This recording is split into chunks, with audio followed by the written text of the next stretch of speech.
Hello, everybody. I actually had a lot of fun last month doing my Own Your Shit series. So now I am doing a myth busting series this month. And week one today, myth busting the if I slow down, I'll lose momentum. And the reason that to some degree, yes, I can see how this is true, but how our self sabotage, our need to keep that, comfort zone of stress and anxiety really twists that thought and that idea into something really toxic and really harmful for us. So, how really if you're in a good positive place, you have good energy. I know, like me, for example, I need to create content. I need to, um, figure out my schedule, stuff like that. And when I get in my groove, I like to batch create my content, the pictures, write up all everything, schedule it, and then I'm ready to go for about 4 week period. And when I get in that groove, there is this energy of like, yes, I'm on a roll, keep going. This is really easy and fluid. Like it's a flow, right? But the thing is there's a difference in how we get disrupted. Like if I stop, if I slow down, this idea of I'll lose momentum. So when you're in that really awesome flow, or like I know this happens to writers a lot, if you're in the middle of writing something and you're just flowing and going, when an outside source interrupts us, we get derailed, we get like thrown off, and that can be really momentum killing, right? But that's an outside source coming into our energy, coming into our world and disrupting us, right? And yes, so that's that idea. If I slow down, if I get, disrupted, if I stop, I'll lose the flow, I'll lose the momentum. But again, that's for outside disruptions when we're in that positive, high energy flow. And a high energy, I don't mean like jacked up, I just mean like awake, fully functioning, mental capacities are high, that sort of high energy, right? But where this gets really twisted is when we do it to ourselves. So I've had this happen with myself when I'm creating my content, writing stuff up, and I'm like 3 or 4 posts away from being done my month of content, and I really just want to get it finished. Of course, right? Like who wouldn't? Like I'm 98% done. Just get the rest done. But I'm feeling that like that drag, that pull down. I'm getting tired. I'm becoming a little less focused. The words aren't flowing as well as they were before, right?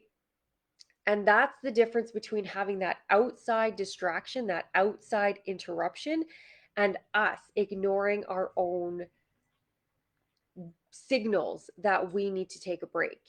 And that's where if I slow down, I'll lose momentum. But when the signals coming from us, we really need to honor that and have that awareness about us, that the issue is if we don't take that break because we're already on the slowdown, we're already like feeling that bit of a like pull, right? And at that point, now we start becoming pushing, we're trying to force, we're trying to just like almost hammer through till the end. Oh, just make it to the finish line, it's fine. But our quality of work becomes garbage. We start actually think of it like pulling from our reserves. Like we're no longer just flowing and moving. Now we're trying to force, now we're trying to push, now we're pulling from our inner energy, our reservoirs, and trying to like make stuff happen. That's actually a control issue, right? Which of course, if you're in my world, you've had the stress, the anxiety, the overwhelm. Our one of our coping mechanisms is control. So this is one of those old bad habits coming back, that self-sabotage, that oh, it's fine. We don't want to lose momentum. But the thing is, we've already had signals, whether it's a physical depletion, a mental depletion, where we're feeling that, we're not running high anymore. We've come down off of that. Our momentum is technically already lost. And what we're doing is now we're we've moved into a negative state.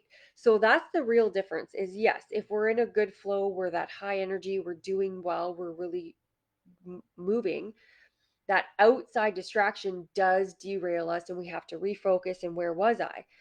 But again, when it's coming from inside our own bodies, again, mentally, emotionally, physically, whatever it is saying, like, hey, we're going down, we need a break, trying to ignore that because, oh, I only have three more posts. Well, odds are those last three posts I try and make when I'm ignoring my signals to take a break, they're not going to be good. They're not going to connect with people. Like, I might as well not make those posts if they're going to be garbage posts that aren't going to resonate or connect with anyone and they're going to be ignored. And that's that difference between we need to take that break, that slowdown in order to keep the momentum going, honoring our body's signals that we need a break in order to allow ourselves and give ourselves that second wind to be able to jump back in and be like, all right, where was I? Right. I always think back when I was living in Alberta and oh my God, we got about 2.5 feet of snow overnight. And so I'm outside and I'm shoveling the snow and this is before we had a snowblower. And I get like halfway down the driveway and I'm just powering down, completely losing momentum. But I'm like, I'm already out here. If I go back inside, I'm not going to want to come back out. It's freaking cold. If you guys live in Canada or cold places, you know how this is. When you go inside and warm up, the last thing you want to do is put on wet gloves or your cold boots that are still cold and go back outside for more. But I was really struggling. I was tired and I was like, you know what? Like, I can't. I'm done. I don't even care. I'm done. I'm going inside. I went inside, took all my winter stuff off, grabbed a banana because I was starving, and sat down on the couch, ate my banana, and watched like 10 minutes of a show. That little 10 minutes completely re-energized me. That little banana just powered me right back up. And I went back outside and I was like, woo, I can do this. And I was really like, and I finished the driveway. I got it all done.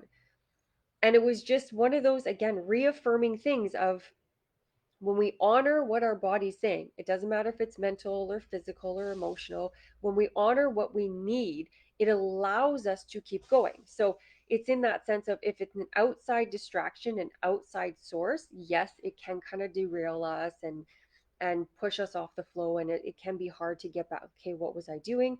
But when it's those inner signals like, hey, you need a break or you need food or you need to go touch grass or whatever it might be, we taking those breaks actually allows the momentum to continue later. So that, oh, if I slow down, if I stop, I'm going to lose momentum. Our bodies are telling us we're losing it already. And by ignoring it, we're just causing more stress, more anxiety, and it's unhealthy and wearing ourselves down more, right?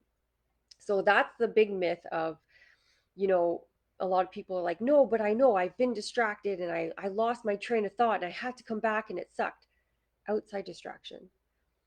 When it's coming from us, we need to have that awareness about us and honor it. And this is another thing I want to quickly touch on, kind of in that same realm of purposeful and intentional work. Like when we have our flow, our momentum is high, we really want to have it purposeful. When we start again, we get those signals. We're kind of like, instead of being at our computer doing our work, we kind of start doing the schlumpy, like you can tell we're losing it a little bit. We try and push, we try and force, we try and rush through it. And think of this like when you're power walking somewhere, when you're just going and you're getting somewhere and you're power walking and someone's like, oh, did you see that bird or that tree over there? And you're like, what? No, because you were so hyper focused in getting and doing and pushing and forcing and like doing your little um, power walking, you're rushing everything to the point where your awareness has been like, you've got horse blinders on almost. You don't have the awareness because you're rushing, right? Whereas if you purposely are walking and you're calm, you're collected, and you have intentional, like, I'm just walking, I'm not power walking, I'm not exercising, I'm just taking a walk. You have the time, you have the mental capacity, you have the ability, you have peripheral vision. because you're not rushing, you're not forcing, which is a distracting type. It's a negative state to be in, but it's very distracting because you're so focused on rushing, forcing, doing, getting done, right? So if you just think the last time you were just walking and you notice things, you have a peripheral and you have awareness about you. This also happens in our work when we're rushing, forcing, pushing, rah, we block out any awareness. And that's, I don't know if you guys have experienced this before, where you just try to get stuff done and you have to get it done and you're pushing through and you're forcing and you're going, and all of a sudden you stop and you're just like, oh my God, oh my body, oh my back, oh, I need to, and you like fall onto the couch. Because we put ourselves in that state where we literally cannot pay attention to any signals we might be getting, right? Super unhealthy. This is like, if we think just physically, this is how you get injured, because you put yourself in a state where you ignore your body's signals. Similar, like mentally, like we can have, if you want to call it a mental injury, right? That overwhelm, that stress, that, having a small mini breakdown where out of nowhere you just burst into tears for no reason, because we don't have awareness and we're ignoring our signals.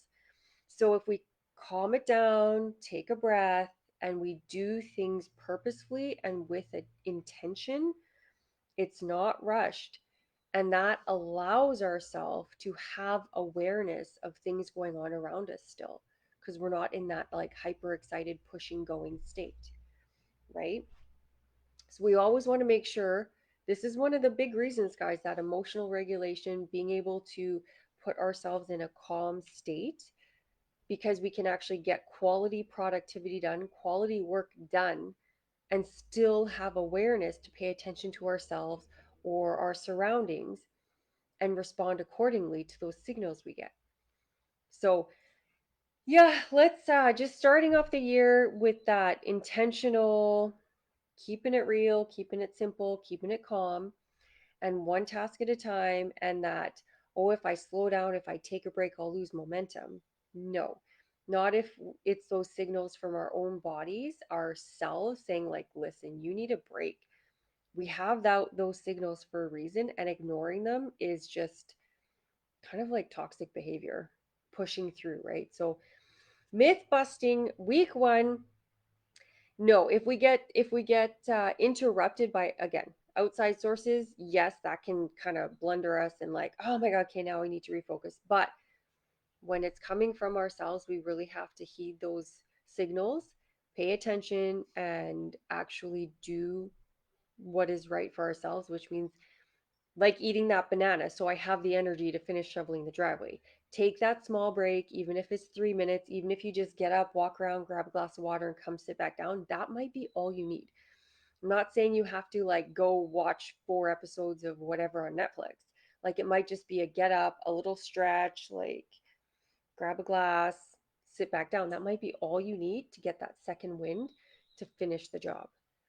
But ignoring it, pushing through, depriving your body of something it clearly needs because it's asking for it, I mean, obviously, right? Like, not healthy. So, all right, let me know what you think. Leave me some comments. Is this something you do? It is a classic trait, those of us that are stressed or high anxiety, because we need to get stuff done, because we need to get one thing off our plate. We just need to finish something. It's this like, the definition of overwhelm is knowing we have too much to do and not enough time to do it. So we really hyper stress ourselves with this need to check stuff off the list, which is creates a whole bunch of other toxic behaviors, but it is a coping thing we do to try and, survive, to try and have that bit of a control over our day. And so really, I get it. I used to do it a ton, and I used to be exhausted a ton. And I used to get sick when I'd have breaks. Like every Christmas, I would get sick because I would just push and push and push to the point where I was depleting my body, immune system's weak, and then when I had time to relax, oh good, then we have time to be sick. So I get it. I've been there. I've done that. It just does not end well at all. All right, guys, let me know what you think. Leave me some comments if you do this, if you still do this, if you're aware you do this, If you have to think, like, and take a moment, actually think about your day, think about what you did yesterday, the day before. Is this something you tend to do a lot, every once in a while? Yeah, let's talk about it. Let's have a conversation. The more we talk about stuff like this, the more it encourages other people to actually take a look at their lives, their situations, and maybe build their awareness. So, just in discussing topics like this, we can actually help other people build their awareness and it sounds cheesy, but give them the courage to also do this sort of work and make their lives better. So, all right, guys, I I hate to sound like the YouTube videos, but give me a like, boost the algorithm, leave a comment, and share this if you have people in your lives that you know push and force to the point where they are like lying dead on the couch and it's unhealthy. Share this with them. Leave me some comments, and I will see you next week for week 2. All right.